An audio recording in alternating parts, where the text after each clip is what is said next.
Ladies and gentlemen, welcome to episode 29 of the Game Time Gents podcast. I'm one of your co-hosts, as always, Nardi, here with Fish and Zoltowski. Say hi, boys. Hello. Hello.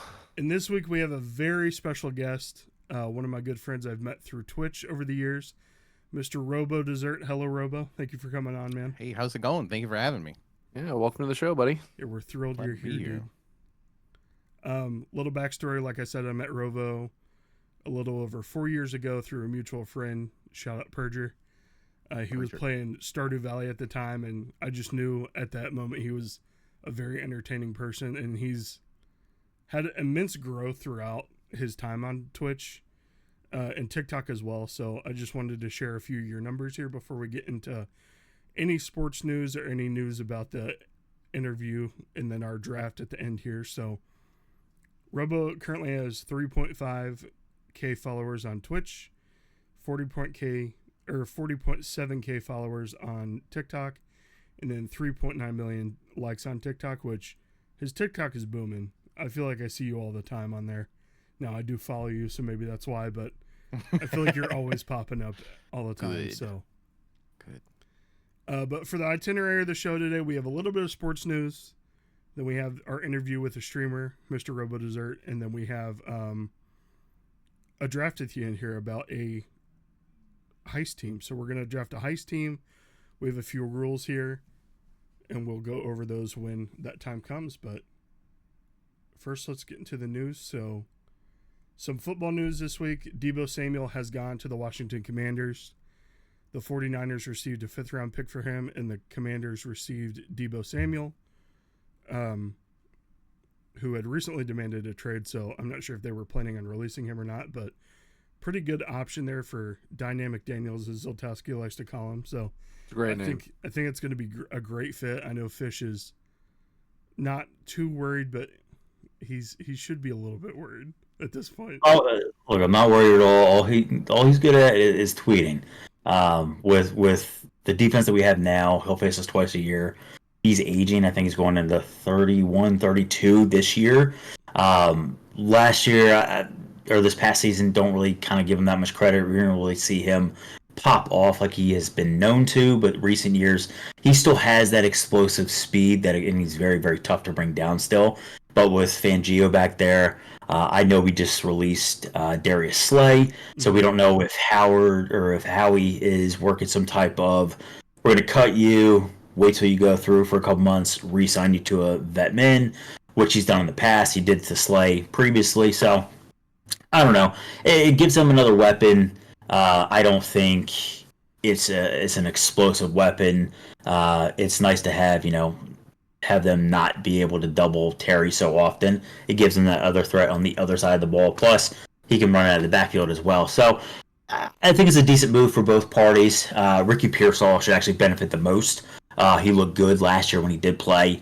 Of course, they've got a young receiving staff over there as well. So that 49ers offense should improve a little bit. Plus, they kind of get the tweet, all that other, the not the cancer stuff behind, but the egos and the draw attention to me kind of thing out of the locker room and kind of reset with the young group, the core that they have there. So I think it's a beneficial move for both parties. I would probably lean more towards the 49ers in that aspect, though, with the young guys coming up.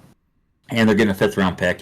Not horrible, especially if they want to get rid of, Deebo, who has requested a trade the last 2 years, I think, and finally shipped them out, which is good. So, good move on their end. Start young, start fresh, reset, go from there. So, yeah, I think it's good for. Sorry, go ahead. I think it's good for Deebo too, because I know he returns kicks for him. Like you said, he comes out of the backfield. He does a lot on the 49ers. Mm-hmm. I feel like they overuse him sometimes, and I think his usage might go down a little bit, which I think will help with injuries, sickness, all that stuff. So definitely be more consistent than what we've seen, hopefully. So for fantasy managers out there. Fantasy-wise, it's a good move. It's a good move on all ends. Like you said, they used them a lot at the back end. I mean, they used them everywhere, but they had so many weapons on that offense where it was, you could see him get 3 targets a game, and that was it. Now it should be a little bit more of a receiver threat, maybe out of the backfield. I don't really see him doing kick returns. I think they got a young guy back there who could do it fine. But yeah, it just adds another dynamic aspect to Daniels and what they can do. So it's going to be tough to bring him down, that's for sure. So expect a lot of slants over the middle where he's kind of really excelled, especially the yards after catch. So be on the lookout. Fantasy-wise is good, though. I like it. I agree on all fronts. Yeah, Robo's not a big sports guy, but we asked him to give his input, so that's awesome. Yeah. That's And then, everything you just said is exactly what I would have said in answer to Yeah, 100%. Robo. Yeah, you take the next one if you want, Robo. Go ahead. Yeah. Cosign. Cosign. Cosign. Next year we have T. Higgins. This actually just came out today. We're recording this on Monday. He is getting franchise tag for the second time in his young career.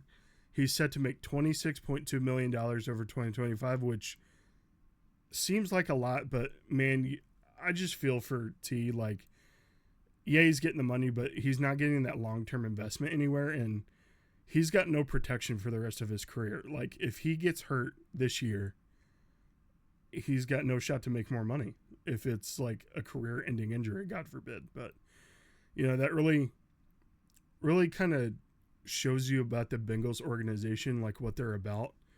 They just don't want to pay their players. And, I mean, you heard the contract talks with Jamar Chase last year, which Fish is going to touch on here in a minute, but it just seems like they're not wanting to pay their guys, and I don't know what they're holding the money for because they have to use some of the salary cap. So it's already allocated. You might as well pay your playmakers. Sounds like the Ohio football team's management's horrible there. That's why they're your favorite teams. Mm. Right, yeah. Well, I mean, look, it doesn't make sense, right? And Nut, I know you're against, the Bengals, same, you Ravens fan, I understand that you guys clash a lot. And then part-time Steelers fan, stuff like that. So, but look, and I'm sure Bengals fans, the ones that are listening, the Bens and, the Tonys and everybody else, probably going to attest to this. This is the best opportunity with a young team, a really solid offense, to not pay, and we've talked about this throughout since we started podcasting, right? Feed your best players. Pay your best players. Jamar Chase is the best player, right? Something came out today. We got a notification from Sleeper that contract extensions between Jamar and the Bengals they're further than everything. It's crazy to me that we're going to franchise tag another young guy, which we could probably just sign him since he is a number one. He's a big physical body that can get you the jump balls, right? Then you got Jamar, who's incredible. We've seen what he did last year. Triple Crown winner, by the way. A young stud quarterback. I know we hate to say it, but he's damn good. A running back. They finally got a young running back who's hungry. All they needed to do is tweak the defense to make him, I'm not saying we have to make him top 10, make him top 20. Because clearly they were in the bottom of the wheelbarrow last year. You make them top 20, they're making playoffs easy and making a deep push. But this is a typical Bengals organization of they're going to let Jamar walk, and he's going to go ahead and sign with a Ravens or a Steelers or another contender. God forbid he goes to Kansas City, and then we're all shit out of luck. But, I mean, he's going to have a chip on his shoulder. You're going to let him walk, and then we're going to go ahead and sign T. Higgins, and then eventually let him walk. So essentially, we're just going to rotate draft picks, and hopefully, with the combined unit and the young guys that we have, that will just eventually win. It's just a lot of it, and we didn't even mention Trey Hendrickson. He's up for a big contract this year as well. So there's a lot of money that can be reallocated. You can backload some contracts, front load a couple. You already franchised T. I mean, you're gonna have a bunch of scrubs up there at receiver, and it's just gonna be Joe, and we're gonna wonder why Joe can't carry the team to the playoffs. It's because you don't have anybody you can throw to. This is unfortunate because this is their best odds in the last 18 years that we've seen. The best receiving core, best running back core, the best core offense that we've seen from this Bengals team in such a long time, and it's such a shame that we can't see them fully develop together and get the contract extensions and really see them build the chemistry over the years. It's a wasted talent, but again, not surprised with how the Bengals are so stingy. Their owners and leadership is just, they don't want to spend the money, which is it's just really not good if you're a Bengals fan. So it's a tough pill to swallow. Yeah. Hopefully they can figure it out. I mean, I like to see them go and do crazy things, but just don't go to Kansas City. You can go to Dallas if you want. I don't give a shit, but don't go to Kansas City, please. Just take the quick drive up 71. Mm-hmm. Go play with whatever quarterback we're going to draft. So they'll need that. Yeah, Miles is looking at a few teams. Yeah, he sure is. Hope he comes to Detroit. I kind of hope. I think we release Slay to make cap room. I think it's happening. I think Howie's working something in there. I like it. You never know.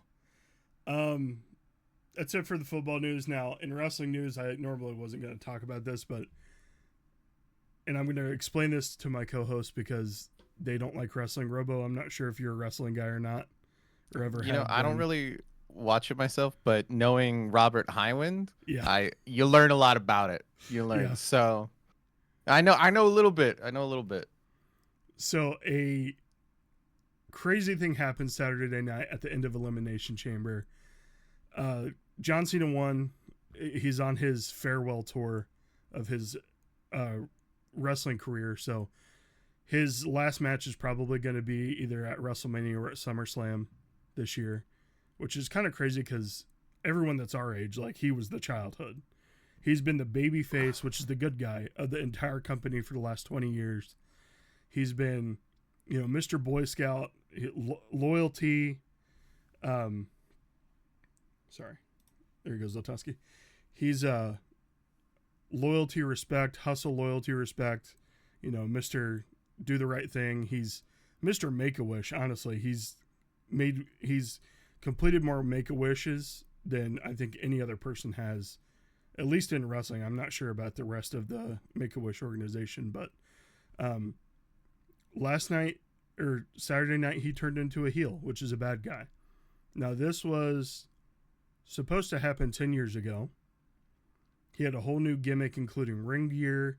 He had a new entrance theme, but Vince McMahon put a stop to it before that version of Cena ever debuted. So I'm not sure what that would have looked like, but hopefully we're going to get some sort of it now. And, it's crazy that a guy that's been so long standing is finally getting this chance to play the other side. Now, we all know wrestling's scripted. We all know it's fake. It's just a soap opera with crazy people jumping around, doing crazy stunts. But at the same time, it's like, it's so much fun to watch because these stories are what make wrestling. Like, this story is making wrestling for this year. Last year, it was Cody Rhodes finishing the story, which, was a story his dad never got to finish, is winning the WWE Championship. But I say all that to say, like, this is why I love wrestling personally. It's that redneck anime that everybody talks about. It's just the most perfect thing in the world when changes like this happens, because I don't think anyone saw this coming. I mean, for The Rock and for Cody Rhodes, or for The Rock and John Cena to come together and betray Cody Rhodes like they did last night, it's just crazy, because Cody's kind of like the new Cena in a way. So it's neat that they're pushing that storyline. I just can't wait to see what happens next. So if you want to get into wrestling, boys, the time is now. Yeah, definitely. Let's take a look at it for sure. That's a little hint at John Cena's theme song. Your time is up. My time is now. As an outsider for wrestling, I always love when people are like, it's scripted, but it's like, yeah. And then you go and watch the Avengers. So exactly. Is that really like that's not real either? So I don't know. Is it really that different from like a reality or like a TV show or something? I don't know. That's like Fish. He always gets on me for liking it so much, and I'm like, dude, we both watch anime. Like it's all scripted. Last night, dude, that was the anime betrayal of all time. They're calling him Majin Cena right now. Look, wild. You don't see John Cena or The Rock climbing up a Titan and slashing his neck. I'm just saying it doesn't. It's not. I mean, hey, you know what? Maybe in the next 30, 40 years, I'll give it a shot. I might watch a little wrestle. I'm still waiting for one match I could get you to watch, and you'd 40 or 60 years. You'd flip. What? Nah. Mankind versus Undertaker.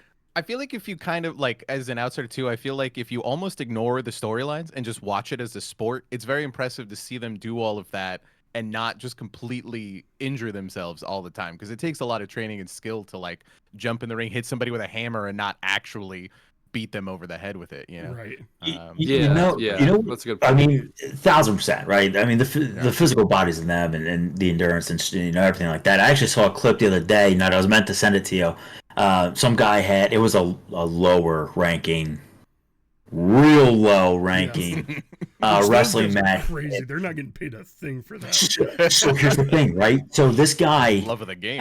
had a board with like scissors and all this stuff like going through it, and some guy did a 40-yard dash from the other side of the ring to him and kneed him, right? Well, everybody's like, "Oh my god, that was crazy!" And then all of a sudden, you could see him like pull out the scissors, and all the time I was like, "Brother, you just collected $20 at the end of the fight. Like, you need to go to the hospital now, dog." That's wild. Yeah. It's crazy, man. Kudos to those guys. That's not scripted. That's a little something else. That's what we call it. You want that backyard wrestling? It's supposed to be like that. That's crazy. Oh my god. Oh, but yeah. Maybe not one day, man.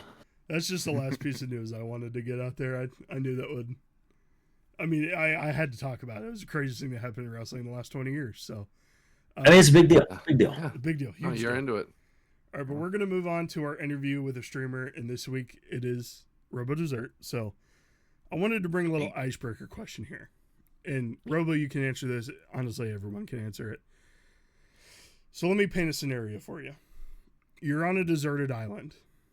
You find this door on the beach floor. You open it up, you realize it's a bunker. You make your way down the dimly lit stairwell and get to the heart of the bunker, but you don't find food, you don't find water, you don't even find survival supplies.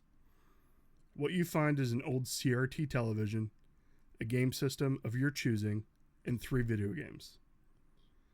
What do you hope that game system is, and what 3 video games are you hoping are there?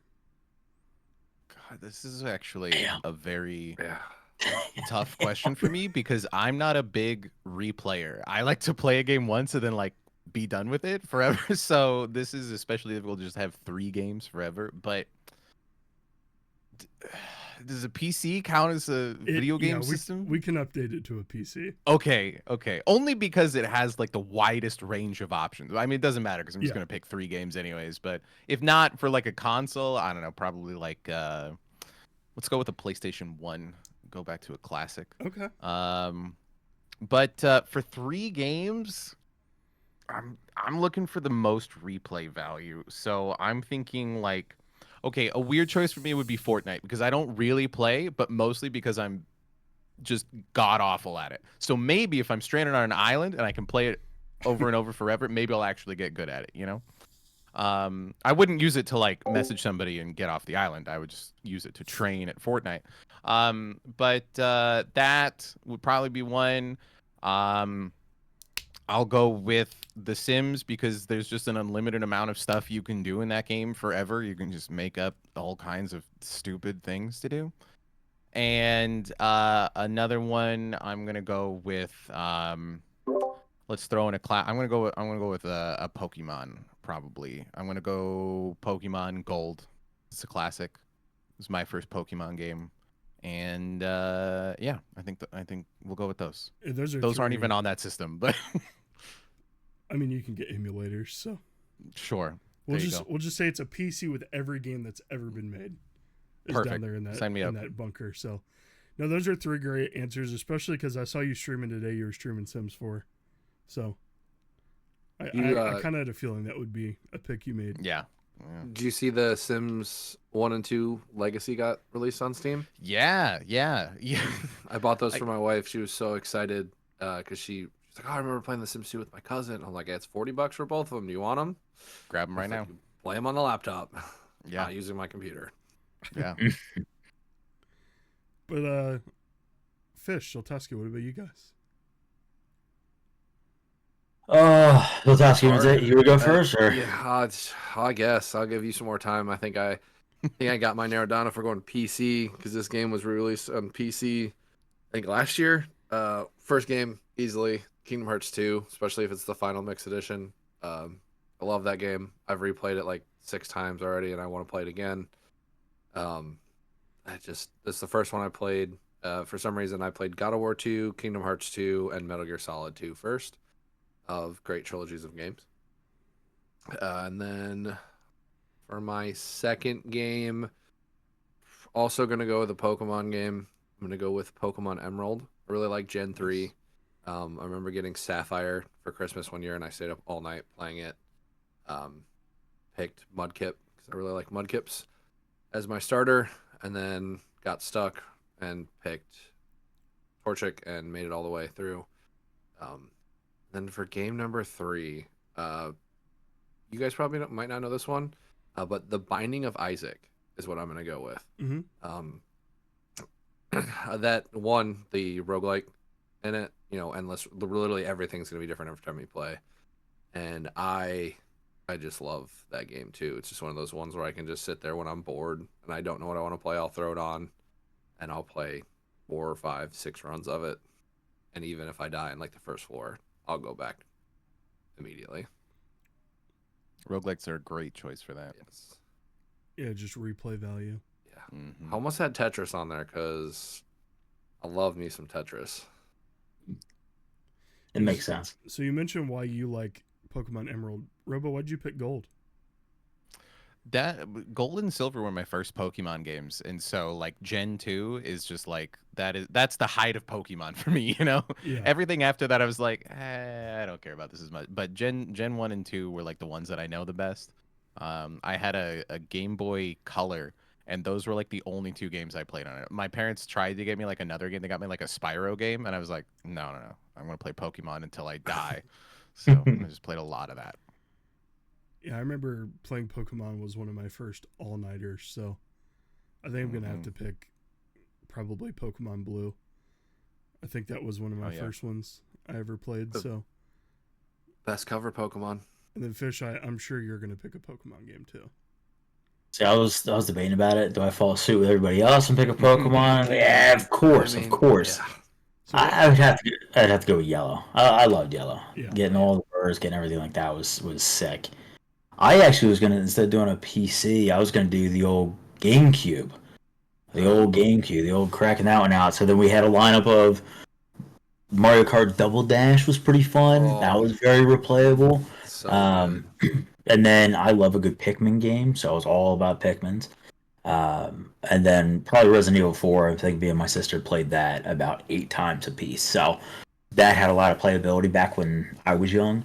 And it was a good time. You got to keep the weapons that you upgraded for the next, go around, and it made things a little bit easier. Plus, it was a little creepy too. So, never played it all the way through.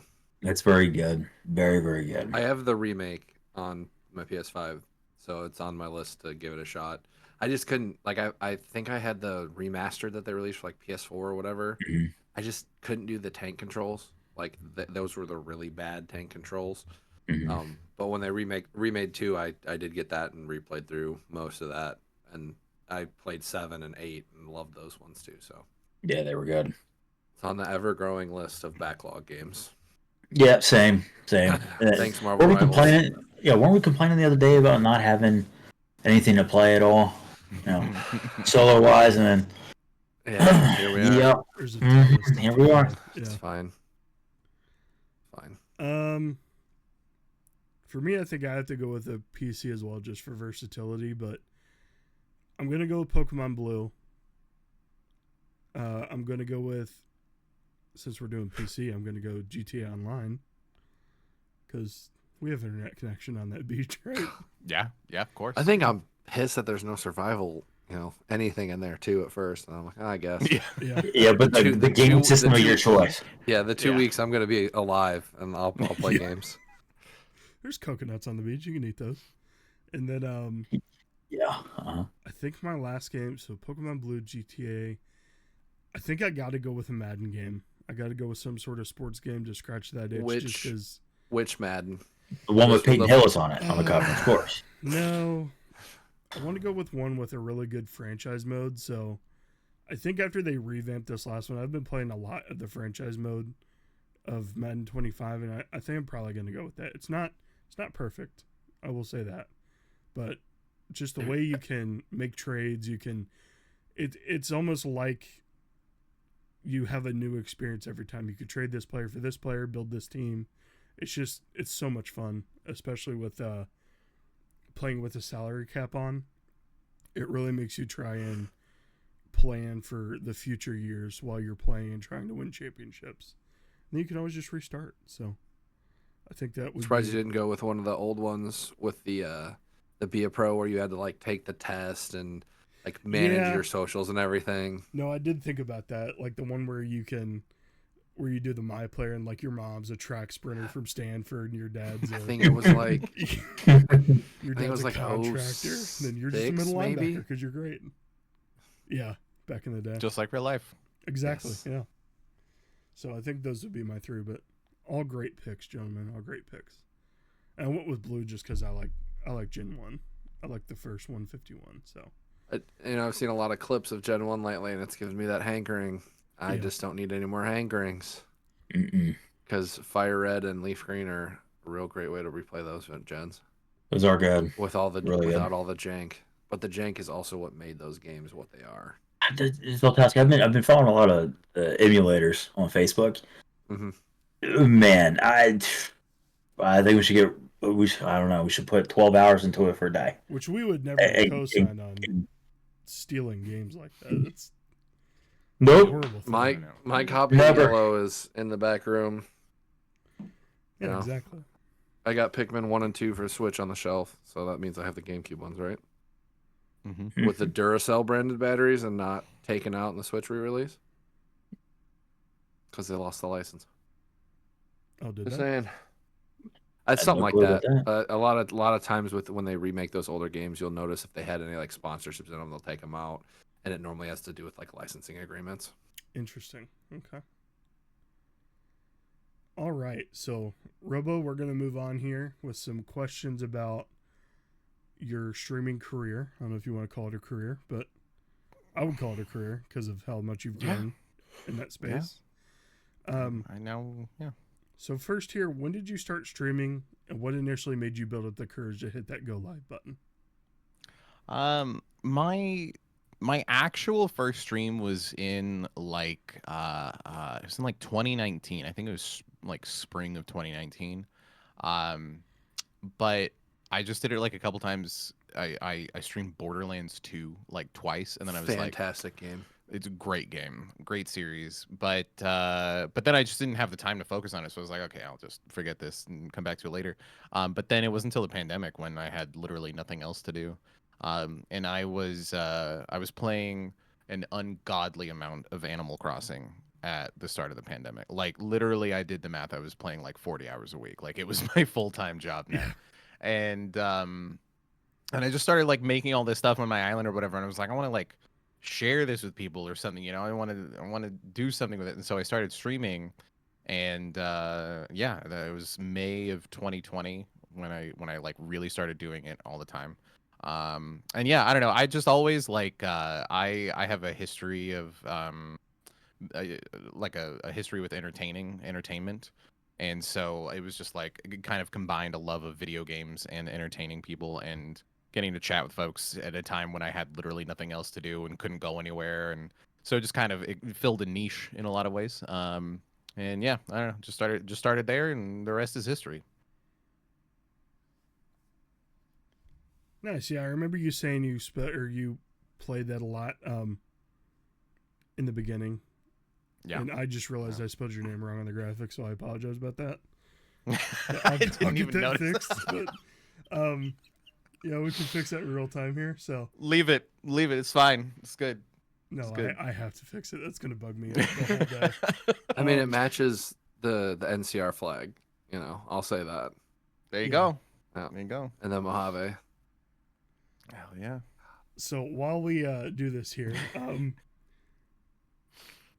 did you have any big motivators in the streaming space? Like, did you watch streamers before you started to go live, or was it just a thing you found and you're like, yeah, I'll give this a try. I'll give this a go.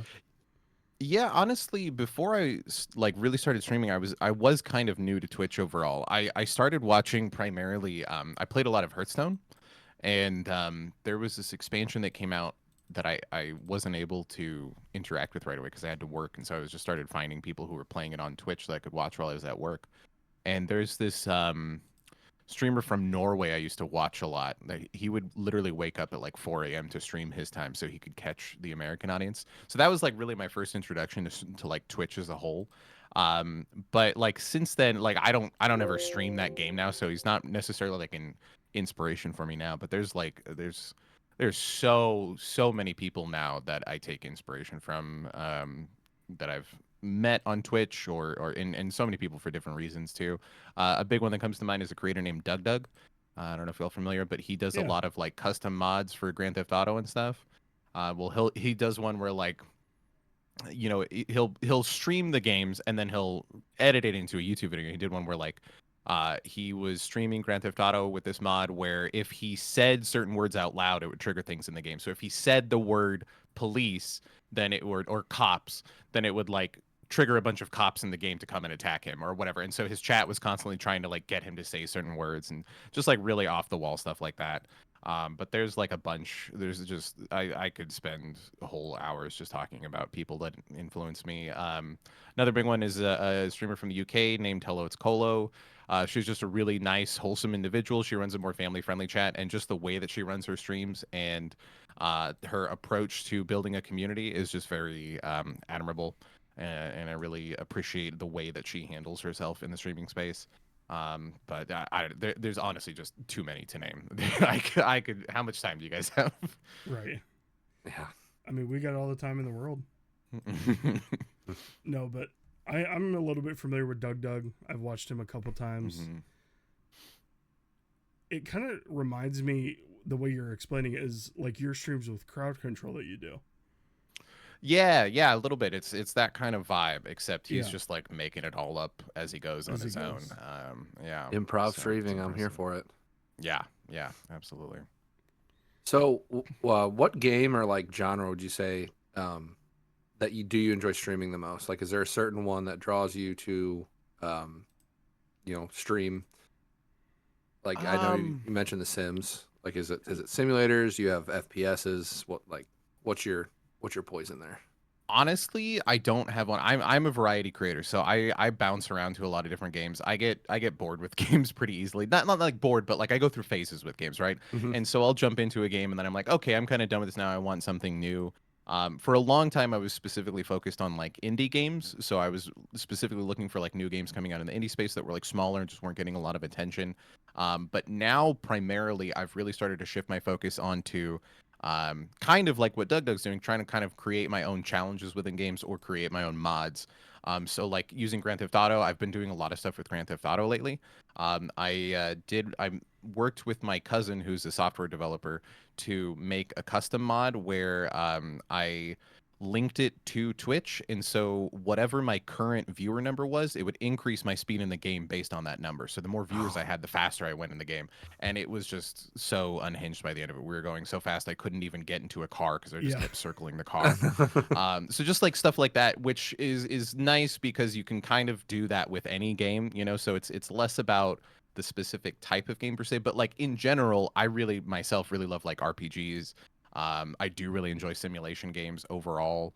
But I don't know. I bounce around to so many different things, honestly. So it's hard to pick just kind of like one genre. You know. Yeah, those games or those streams are always fun when you do the ones with crowd control, especially those GTA ones where you're just whipping around like that. Yeah. Fish, you want to go? Can you hear me? Yeah, are you there? Yeah, are you there? Yeah. I'll go. Just So, where do you feel like you experienced the most growth throughout your streaming career? Do you feel like there was a game that you really blew up playing? I mean, I know you're probably gonna mention, that game you just mentioned. Gosh, Tim Cook. Why am I forgetting the name? Animal Crossing. Oh, Animal Crossing. Yeah. Yeah, it's been interesting because, you know, like I said, like I bounce around to a lot of different games. So I don't really feel like there's been one specific game that has like, you know, really blown up my channel or anything. I do think like Animal Crossing gave me like a really good foundation at the time. Like a lot of the people that I know now, I met while I was streaming Animal Crossing, etc.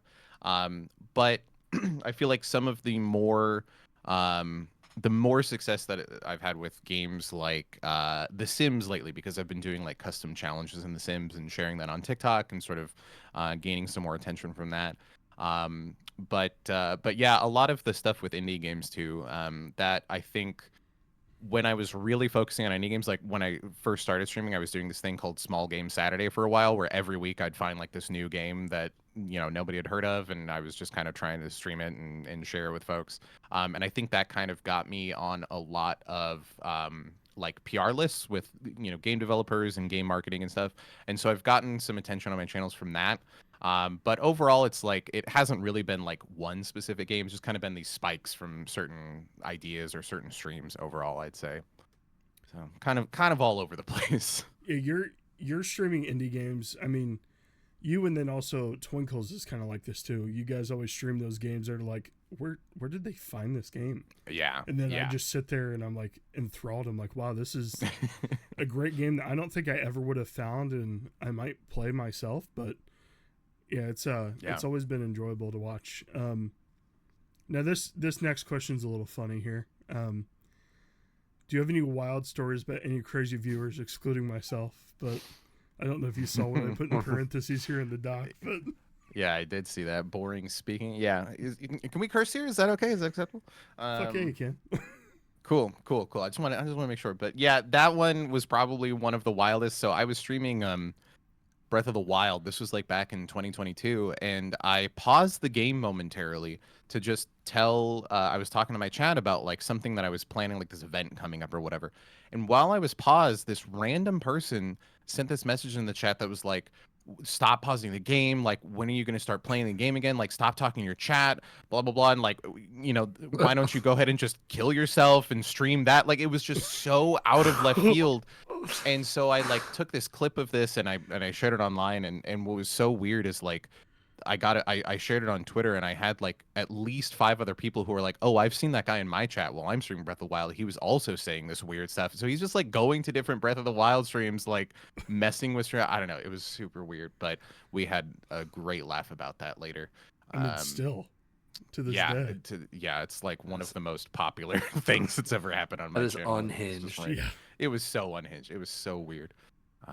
But yeah, that's probably the most unhinged viewer I can think of. Most of the stuff is just like random, trolls or, spam bots or something. It's pretty relaxed, all things considered.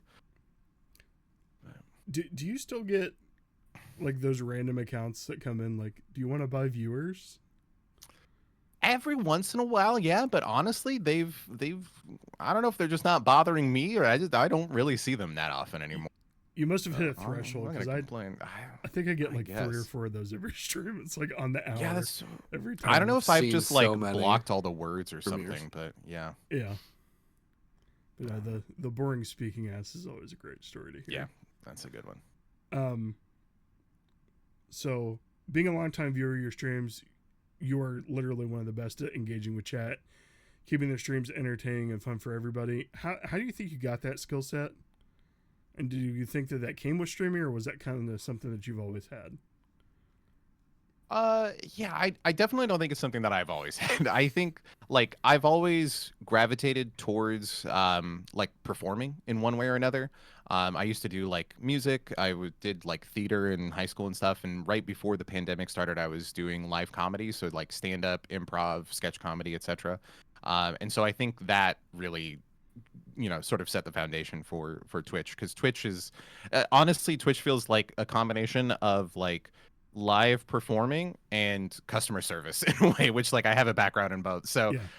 I think there's a lot of skills that I pulled from other places, but definitely the improv for sure, that really helped a lot. So just being able to respond to people on the fly, just run through different conversations with different people, respond to things that are happening in the game. I think like I've learned a lot more since streaming, and I've developed it and been able to spend more time with it. But I think the time doing live comedy really helped a lot with that for sure. Have you ever thought about revisiting that?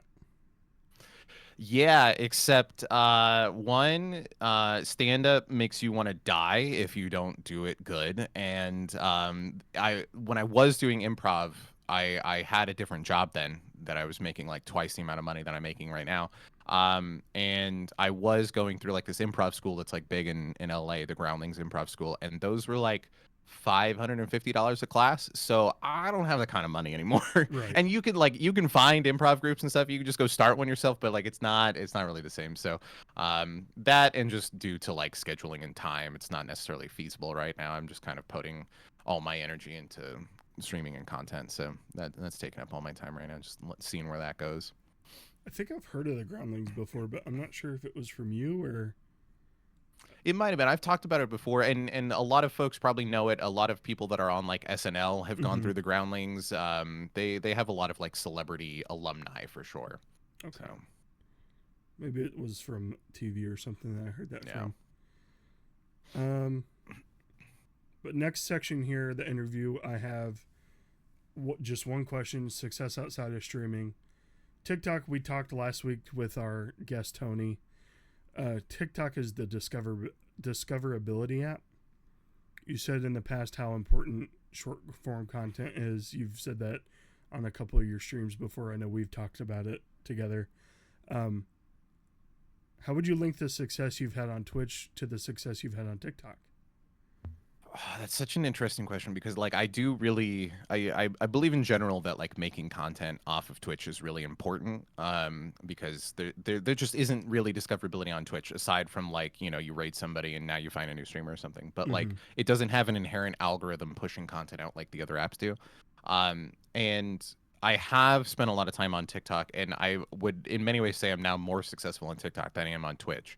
But it's like there is some overlap there, but like the biggest success that I've seen from TikTok in terms of Twitch is like I've met people through TikTok that I have then met a bunch more people through on Twitch. So it's sort of like a networking aspect there, but like a really good example too is like right now I'm doing this whole like Sims challenge this week sort of thing. Not really a challenge, but like I'm doing this really unhinged thing where I let my community make a bunch of Sims that look like me, and then I'm putting them in these different houses and basically just torturing them all week. But I made like a little video about this on TikTok, and it got quite a bit of attention, and I've gained like almost 100 new followers on Twitch from that video on TikTok.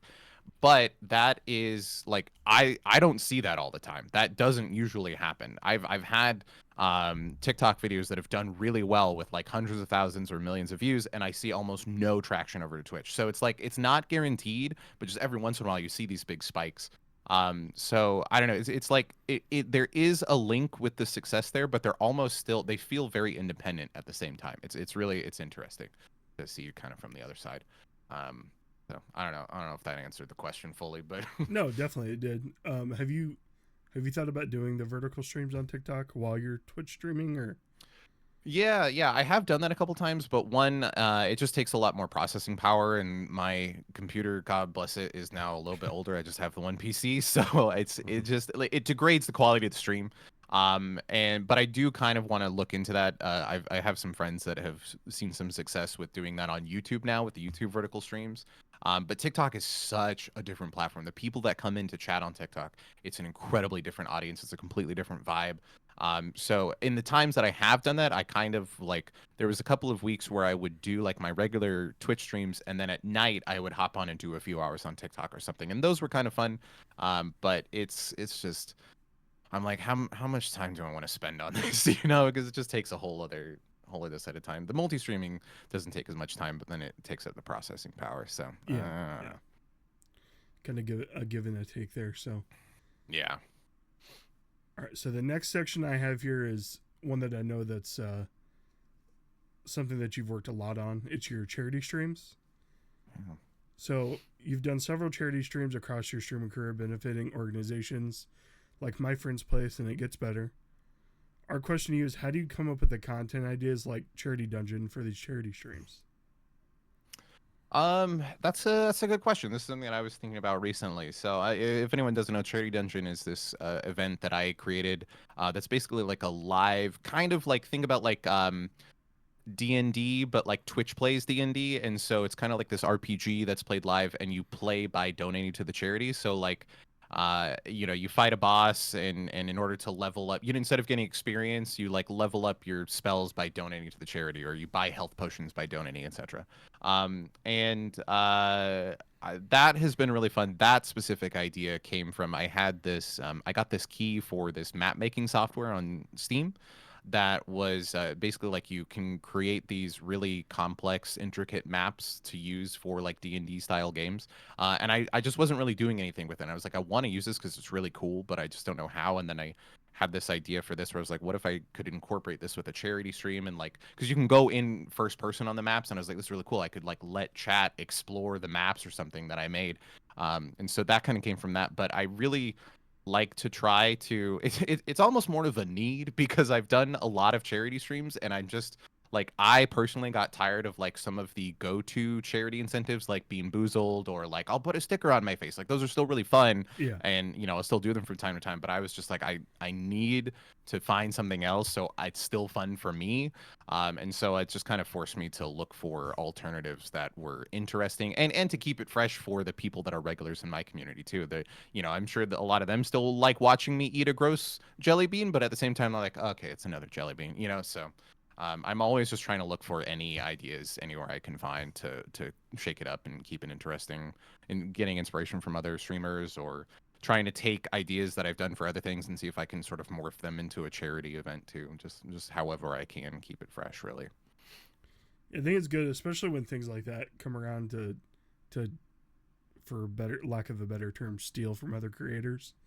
Just steal shamelessly, because I mean, you might as well. You're benefiting a charity to better help the people in that organization. So that's it's really good feedback there. So how do you pick the organizations you work with? I saw when I was doing research a little bit, I saw you had this long thread on X or Twitter back in the day, and it was about making sure you pick the right organization to work with for your streams. So how do you go through that process in your mind?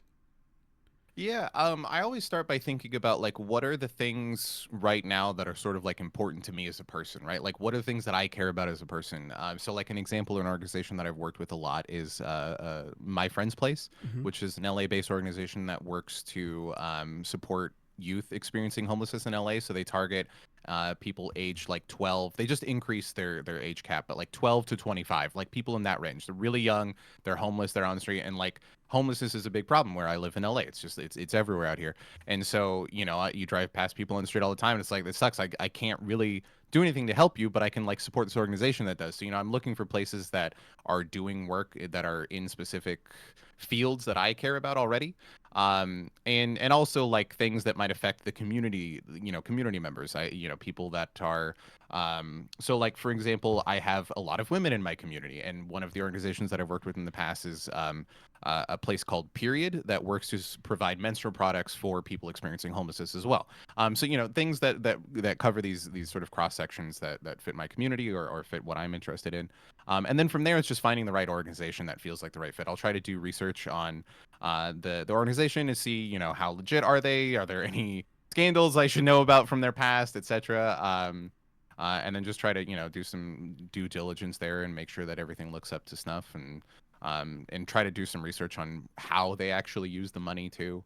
I wouldn't say I avoid doing like big name charities per se, but like I do like to try to find organizations that aren't maybe as well known too, that aren't always getting the same level of funding or attention. So.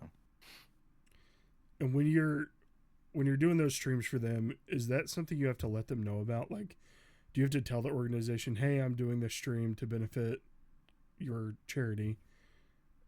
No, not really. You don't have to. No. I have in the past reached out to some organizations. For example, My Friend's Place. And it can be really nice because they can provide you with like logos or stuff to use, or provide information like, hey, just coming up next month we're doing this big thing, so like you can tell your people about this. But you definitely don't have to reach out. It was really nice, like when I reached out to My Friend's Place, because they invited me out to like tour their facilities, which was really cool and nice of them. They like took time out of their day, and I got to go see everything in person, and so that put everything in context for the stream. But yeah, and there was this really cool stream I did a few years ago for this organization called Alice's Kids that works with people across the country where, like, let's say you're a teacher and you have a kid in your class and you're like, oh, they really need like a new pair of running shoes because they want to join the track team, but they can't afford the running shoes. They'll just work to get them like just those running shoes, right? Which is like small, but a really impactful thing for that kid. Yeah. But I reached out to them, and one of their like founders stopped by the Twitch chat and was like, hang out, had no idea how Twitch worked. He's like this 50 or 60-year-old guy. He's like, I don't know what's happening, but thank you so much. And so like you get these really cool moments from that if you do reach out for them. But it's definitely not required, and they don't always have the time to stop by or whatever. But you can build that relationship with them, which is nice.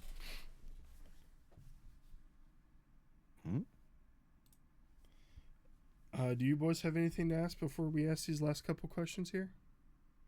About charity in specific or streaming at all? I mean, no. I mean, Robo, you got a hell of a career so far right now, streaming. Thank you. I mean, Thank you. everything you've done so far, the impactfulness with the charities.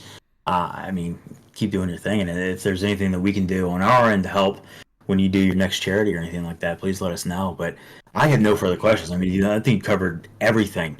And it's damn good questions, man. Week in, week out, man. Questions are killing it, dude. I'm doing my best not to be the Chris Farley. Ask a question and then they give their answer. And then I'm like, yeah, that was awesome.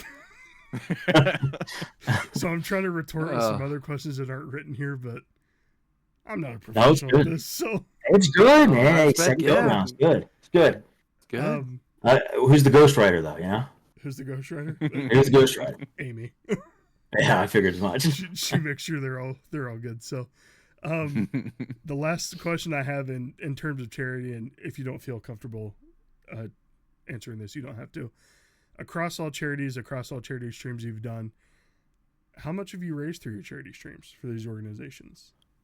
We just passed. We're just over $30,000 now in the past 5 years or so. That's awesome. It's awesome. I think it's like 10 or 11 different charity organizations. That's phenomenal. 13, roughly like 13,000 of that is just for that organization, My Friend's Place. That I've worked with them multiple times now. So I actually I never thought I'd be saying this, but I just signed up to run a charity 5K with them coming up in a couple weeks. I'm not a runner, but we raised $800. You can walk, man. You just gotta make it to the finish line. Gotta make it to the end. That's it. So I'm doing that later. But yeah, that's awesome. Just over 30,000. Yeah.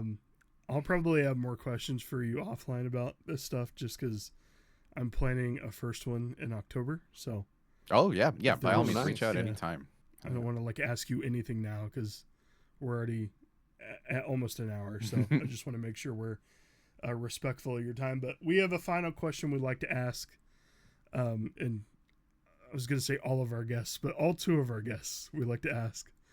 What would you tell someone who's just starting out streaming and what to expect? Loaded question. I always hate this question because I feel like when I think about like what kind of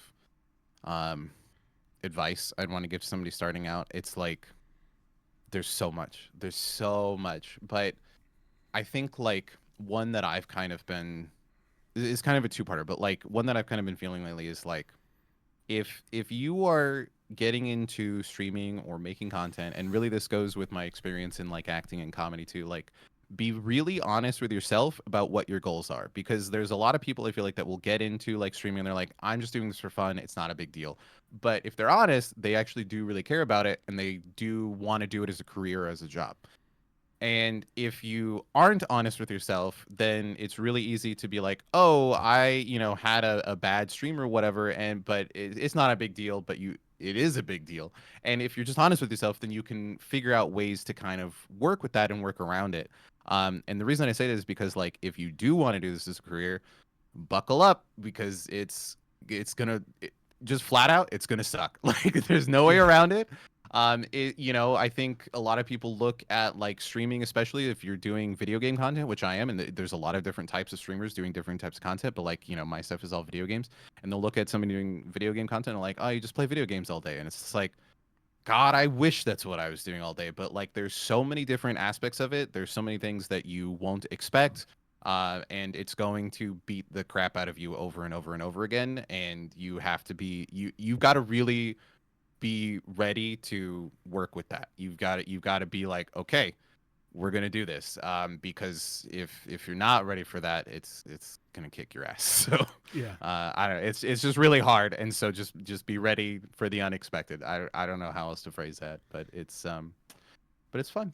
I think a lot of It's good. people see like the big guys, like, I mean, he's not the biggest guy anymore, but Tim the Tap Man. I mean, I was a long watcher of Tim the Tap Man in the past. I still watch him a little bit today, but he would start his stream every day reading just an hour of donos. An hour of people donating to him. His minimum donation was $25. I mean, he would get donations like all the way up to $500 just to say, "Hey, Timmy, you're fat," or something like that. And it's just like, man, that'd be an easy $500 to make. Just somebody telling me that every day. But Yeah. no, it's really not like that. It's a grind, and I mean, there's people out there that never make it to the level you're on, and it's just crazy to see how much you've grown since I first started watching you back in that Stardew Valley phase with old Perger there and Robert Hyland. So you definitely know what you're talking about. So, and I don't think you've ever had, I know you're going to tell me I'm wrong, but from a viewer's perspective, watching you, and I lurk in a lot of streams. I know I'm not always the most active chatter anymore just because of my work schedule and stuff, but I don't think you've ever had a bad stream. And I know you're going to tell me I'm wrong. Glad you think that. I'm From glad our you point of think view, that. it's always From the outside looking in. Yeah. it's always great. You may not attain everything you want to do, but Thank you. no, I think you had a lot of great input there. I was very nervous for this interview today just because I've looked up to you in the streaming world. Like, I mean, I've told you for how many years I want to put myself out there, and then social anxiety takes over and all this stuff. And I don't know. I'm just glad to. You know what? On that topic, can I flip this for a second? Can I ask you guys a question? Yeah, absolutely. Yeah. Because you know, Nard, you've been getting into streaming, and you guys have been doing this podcast. What in your time doing this so far, what has been the most unexpected challenge of doing it so far? In your experience, I'd say scheduling. When we all get together and we're able to talk, like we had another co-host in the beginning that he was going through a lot of stuff. Like, he had his place broken into. He lost his PC, new job. started a new job. He got his girlfriend pregnant. So he had a lot going on, and I think we're really just worried about letting each other down when it comes down to it, because we're a unit. Like, the three of us are a unit, and he was part of that unit too. But he messaged me one day and he was like, I don't think I can do this anymore. And he was only in like the first few episodes, something like that. Yeah, very early on. First like 5, I think. I was like, none of us are going to be mad at you if you have to give it up. Like, it's not a big deal. It's okay. And I think I'm always worried about tech issues because everything we do, and ever since we switched to simulcasting, kind of runs through my computer. So I kind of get worried, like, what if my PC dies one day? Like, what are we going to do at that point? Like, just punt? I don't know. Like, I have everything backed up, but backed up to put on to where? Like, I can't really use my laptop. I guess maybe I could, but I don't know. That's probably the biggest thing for us, is just scheduling and then worrying about something's going to go wrong technology wise. Now, I will say this will be our third simulcast episode. Our viewership has really skyrocketed since we put our faces on camera. And I'm sure it's just because we're more engaging that way than hearing three dudes talk about sports. And then this is a little bit different too, because we're now bringing in, guests. We have you this week, we have Harv next week, and we had Tony week 1. Yeah. So, just really excited to keep it going, and it's really been motivating to see, higher viewership numbers every week. It just makes it feel like it's more accepted. It's more, your hard work's kind of being recognized in more of a way. And I don't know, I've always had fun with it. I don't know about these two knuckleheads, but It's what gets me through my Mondays, man. It's always been a Honestly, blast. I love looking forward to getting on here, 8:30, whenever it is, and chatting up with you guys. And now that we're bringing, people in here, I don't know. It's just always helped me get through the day, because I know at the end of the day, I was like, hey, I get to go hang out with my buddies and just shoot the shit. Yep. And Talk meet ball, someone new and talk games. God, ball don't lie, man. I love sports, but like when I was on vacation, I know I'm on vacation with my family, and I was bummed I had to miss that episode. It sucked. I didn't like it but I couldn't do it. But Yeah, and we're completely fine with it. So just kept on rolling. And we've had to miss a couple episodes just because I think we missed one during the holidays. The holidays, like the week of Christmas, we didn't do one. There was just so much Holidays going on are rough. because we all work 9 to 5s, and it's like just not enough time in the day. But 9 to 5, 7 to 5:30, bro.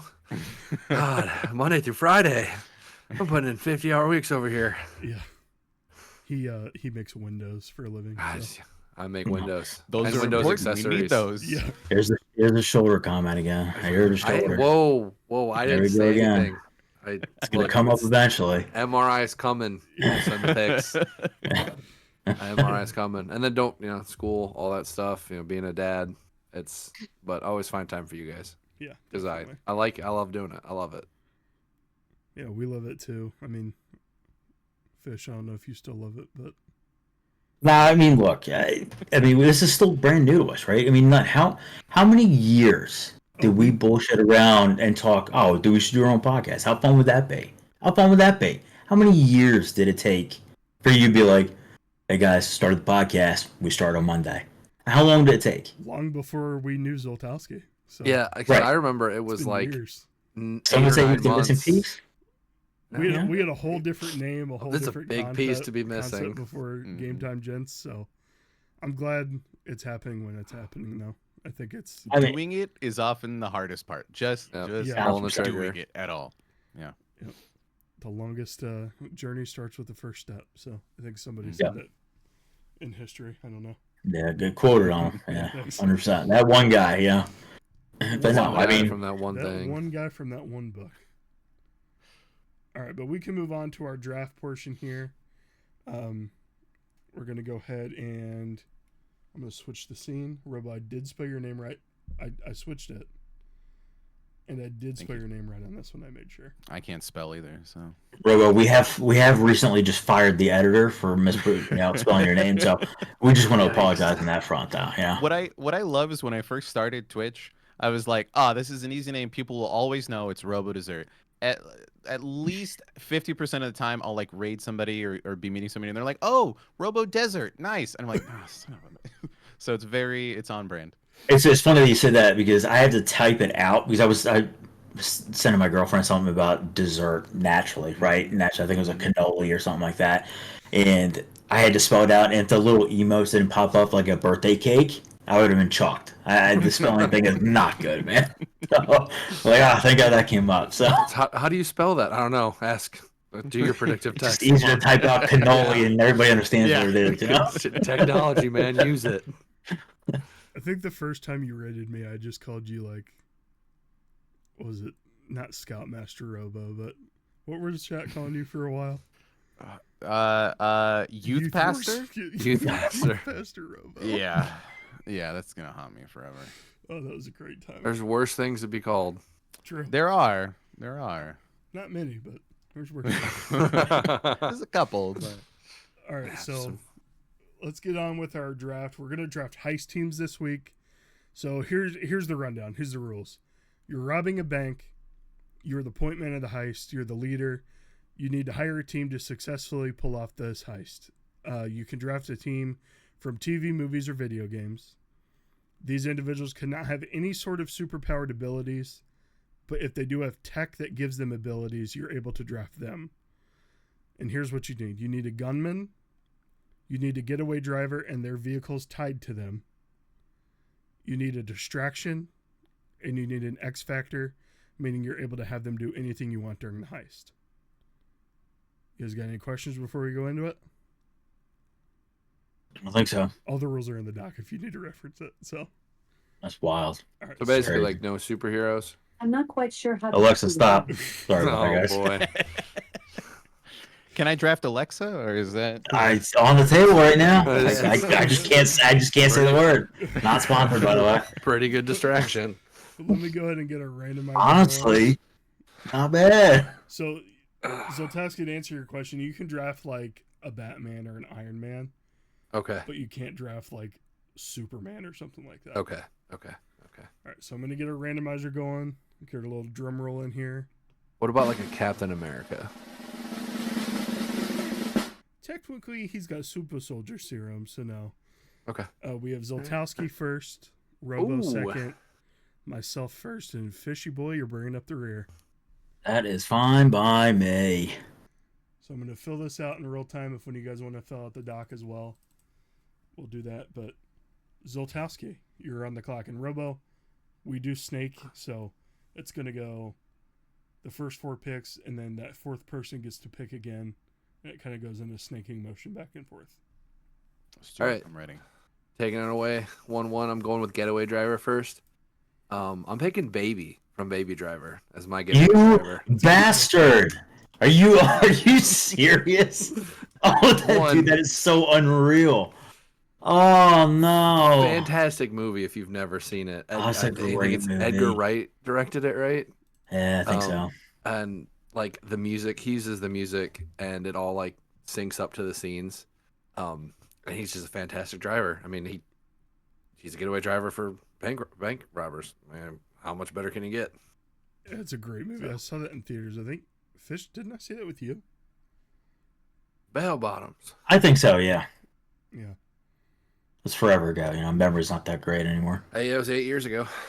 But yeah, that's It was fantastic. before Kevin Spacey was a piece of shit. Right. Well, before it That was was known. Edgar Wright, who also did Scott Pilgrim versus the World. Another great movie. All right, Robo, you were up, my friend. All right, let's see. I'm gonna follow suit here. Also pick the driver, and very similarly, I'm gonna go. I think the character's name is just the driver, but Ryan Gosling's character from Drive.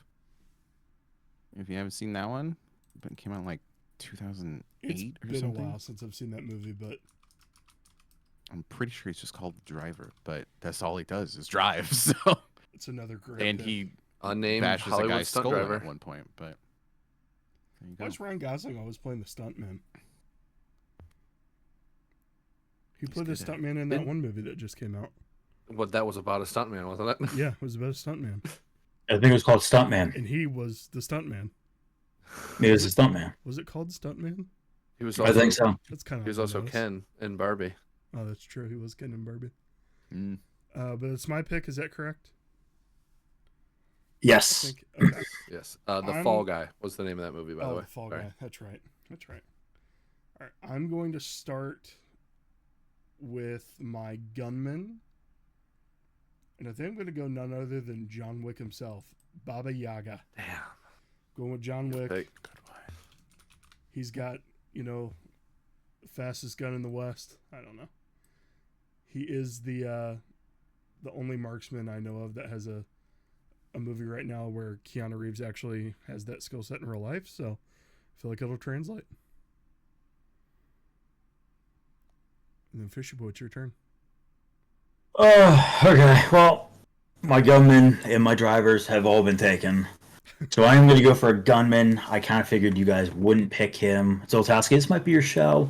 Nut. It actually kind of turning a leaf on the horror stuff. But for my gunman, my 1-4, I'm going to go with Saint of Killers from Preacher, the show.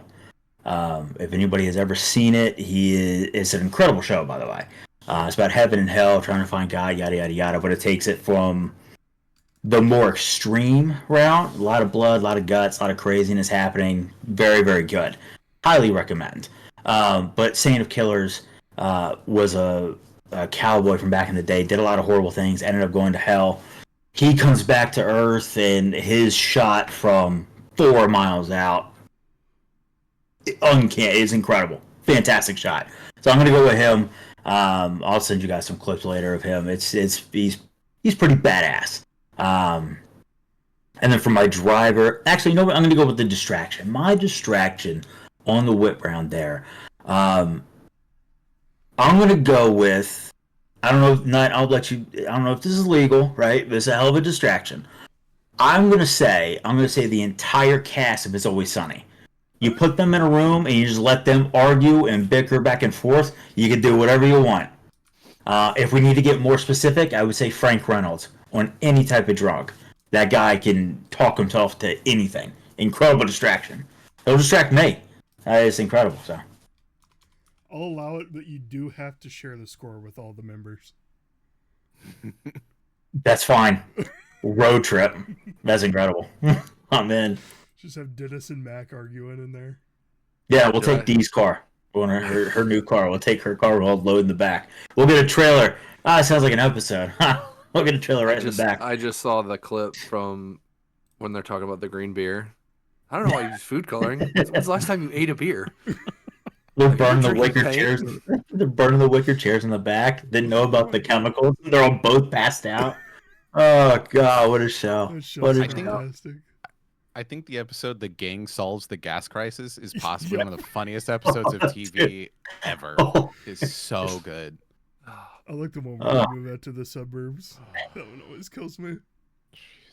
There's not a bad one. There really isn't. You gotta merge. I mean, let me tell you that road rage going across the bridge now. It's incredible. It's there. Oh, good stuff. All right, so for my next pick, I'm going to draft my X Factor. And this is the one that's going to do the most work throughout the heist. And he's going to be able to steal everything just due to his tech.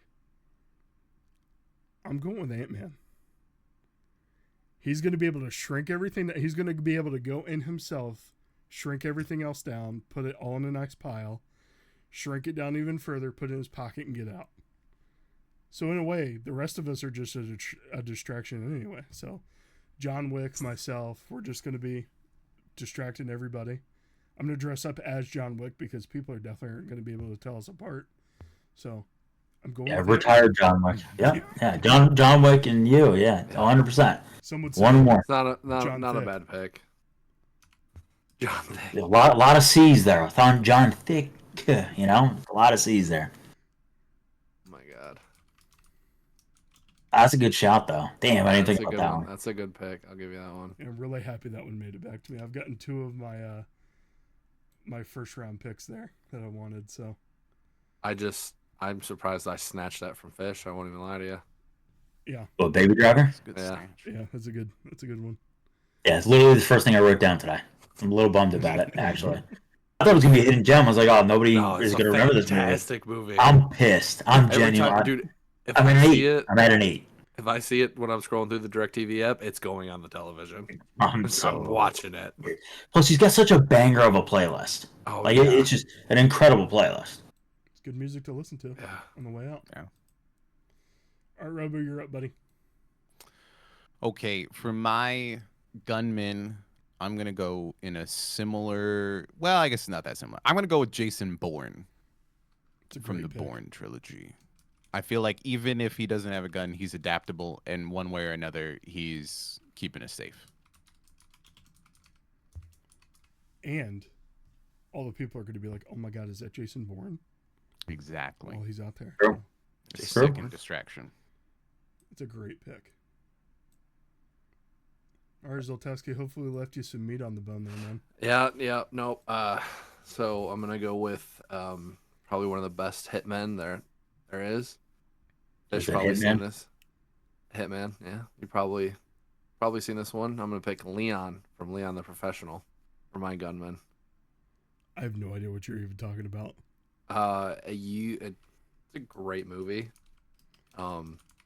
He's Italian American hitman, and he adopts young Natalie Portman and trains her to be a hit woman.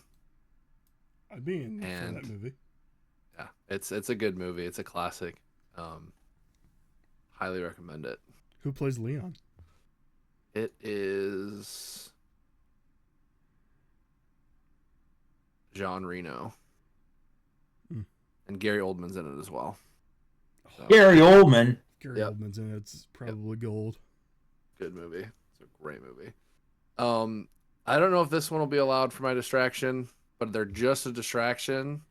But I'm picking Fat Janemba for my distraction. It's literally not allowed. It's literally not allowed. But he doesn't do anything. Yeah, but You know what I'm saying? Yeah, he's just not allowed. Yeah. Okay, that's would you pick the Hulk standing in the corner at that point? no, because people are gonna be like, what the fuck's this thing? What is this? What is it? Does it talk? It's Janemba. I mean, we could put it to a vote. I mean, you give a Baby Driver, I'll let it slide. Nope. Nope. Not doing it. Just saying. We got to do. Talk to me. Not doing it. Not doing it. It's too good. God damn. I mean, we could leave Janemba in it, but I don't think your team's winning this week. No.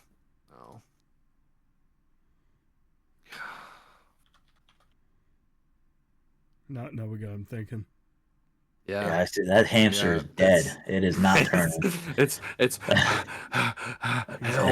having a pivot. Water. Yeah, pivot hard. So I don't know what my X factor would be either. You know what? Because it's just tech. X factor is going to be Neo from the Matrix. Okay. I'm throwing it in there. So, yeah. Keanu Reeves making another appearance. Same actor. I don't know. A different character. He's taking the speed bus as their vehicle.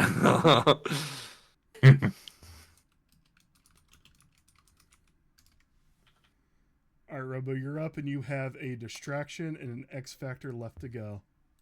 Okay. I'm going to leave my distraction for last because I don't think anyone's touching him. I said the same thing.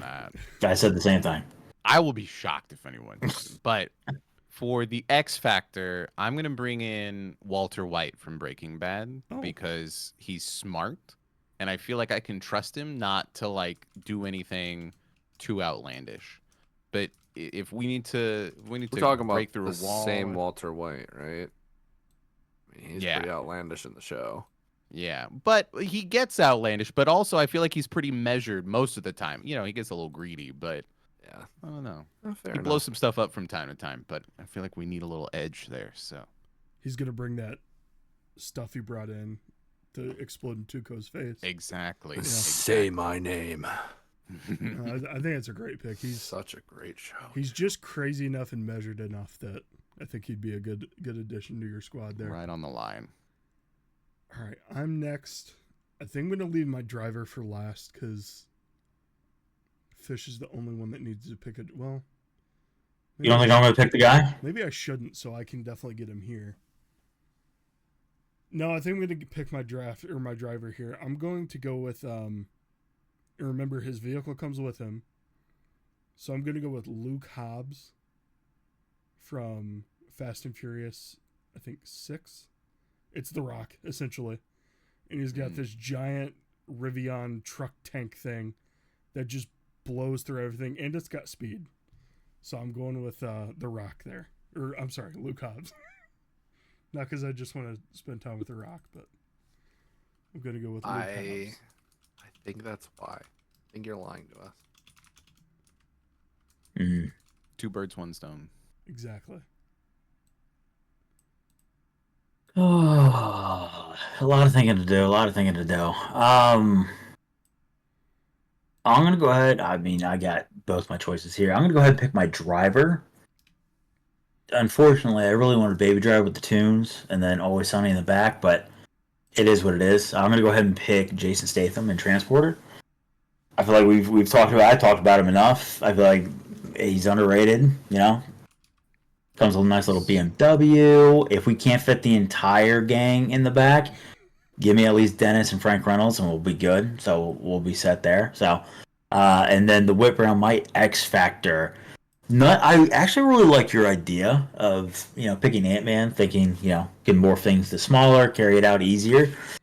But damn, there's not another Ant-Man out there. But I'm gonna go in a different direction. I feel like we need another big buff guy, bald buff guy, but is also friends with Kris Kringle. I'm gonna go with the Rock and Red One. He can also. He's making another appearance. he could also shrink things to smaller little itty bitties, and honestly, everybody's gonna look at him and be like, "Hey, take what you want. I don't care. You do what you want. That's fine." What's his name in Red One? Do you know? It is Callum Drift. yes. Alan Drift? Yeah, Callum Drift. Honestly, he could be interchangeable with Jason Statham with last name. So All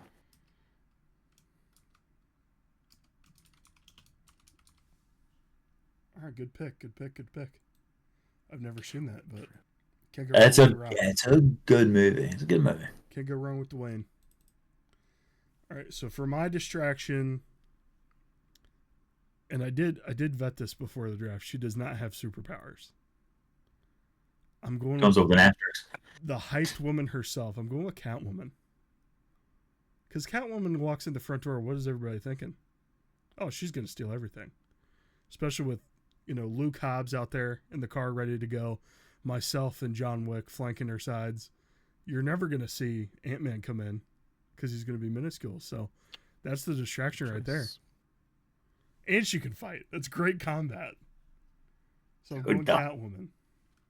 I'm just picturing The Rock having like half your outfit and then half of mine. Like he's just playing on both sides. It's just wild.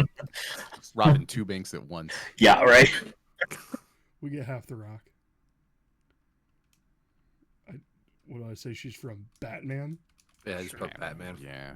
Any Batman. Any Batman ever? I hate how the stupid red things show up here. Alright, anyways, I'll fix it. A lot of misspellings. No, it's just, it doesn't, recognize what it is. I never misspell anything, especially my friends' names. Yeah, outside his name, Yeah. Robo, go ahead. You're up, buddy. Robo Desert, let's go, man. Let's go. All right. My distraction is going to be Animal from the Muppets. Because either it's an actual Muppet, which is weird and distracting, or it's a person with the Muppet, and that's weird and distracting and a little unsettling. So no matter what, people are going to be keeping eyes on that. I'm definitely looking for sure. Like, what's this guy up to? It's fantastic. Yeah. That's awesome. It's a good pick. You're right. That did not cross my mind at all. So you forget about the Muppets until one of them's right in front of you, and now R.I.P. Muppet Vision in Disney World. Great break. All right. So Tasky, close us out here, man. With my distraction, right? Yes. Yeah, because, okay. All right, so thought about this one. I think it's a good pick, but I'll get judged for it. But I'm going to go with Austin Powers. Oh, that's fantastic. So. It's a solid appeal. That's a lot of sex appeal there. Yeah. Mm-hmm. Yeah, baby. Yeah. I mean, there's no explanation. There goes Nutter's Catwoman. Yeah. Yeah. Nutter's Catwoman is distracted. See ya. Are you picking clothed Austin Powers, or are you just going? No, it's when he's with the sex bots. it's gotta be that one. It's the opening sequence. From I think it's the first movie, when he goes through the stage and everything, and you're just kind of like, what am I watching? What's going on here? That sequence, the bank robbery's happening in the background. No one's paying attention. They're just like, dude, I have to watch that movie again. What is this British man doing? Chest hair out, big gold chain with his symbol on there. His velvet suit. God. It's a great pick. I will say, Dr. Evil would have been good too. I think I got all the ones I wanted, so I'm pretty happy with this draft. I didn't get Janemba, but I understand that one. I thought it'd be a good pick. I had to get my driver or my shooter, so I had to get reserves. And that's what happens when you pick last. It sucks, dude. It's awful. I had to pivot on the shooter. Yeah. All right. Any honorable mentions for anybody? I mean, I hate to bring her up again. Milla Jovovich from any Resident Evil. Yeah. Yeah. Could be a great X Factor, but we talk about her enough. So. Well, now that the draft is set in stone, you guys could have all picked Wasp, who are the same exact skill set. See, I thought about that, but it would have been such a cop out. Yeah. And now that he picked Austin Powers, I'm glad I didn't, because I gotta full. I mean, you could have D Reynolds, but outside of that, everybody else is solid. We're not moving. So Yeah. All right. It was a great show, everybody. Robo, thank you again very much for coming on. Thank you. I appreciate it. Thanks, man. You want to go ahead and tell people where they can find you? You can find me on name a platform. I'm there on Robo Dessert, basically. TikTok, YouTube, and Twitch are my primary outlets. And then, Robo, a real quick question: how do you spell dessert? Just one time for the fans. Ooh, yeah, sure. That's DESS, 2 S's, very important. ERT. God, thank you, brother. Appreciate it. Thank you. Oh, Thank you. Thank you for clarifying that. Just making sure. Yeah. I can't believe Kept getting a palm tree in the desert, and I was very A lot of confused. sand. It'll throw you. It'll throw you. Yeah. All right, if everybody could just smile at their camera and then like give it a thumbs up or something, we could get the thumbnail. So, all right, again, my friend, thank you very much for coming on. We appreciate it very much. Yeah, thank you. Episode will be up Wednesday, so Hell yeah. Can't wait. Awesome. Thanks, guys. Yeah, absolutely. And everybody else, thank you out there for listening. We will be back with you again on next Wednesday with Harv Beard and the Hair. He's another friend of Robo and I, so very excited to get him on the show, see what he has to say. We're going to do a lot of hockey-themed things with him, so he's a big hockey fan. Zoltowski, I know you're happy about that. So, Yes. yeah, Watch hockey. It's great. Yeah. And always say GG. Thanks for being a Jet. All right, we'll see you guys next time. Thanks. Thanks, guys. Thanks, Robo. Appreciate it, brother. See you guys.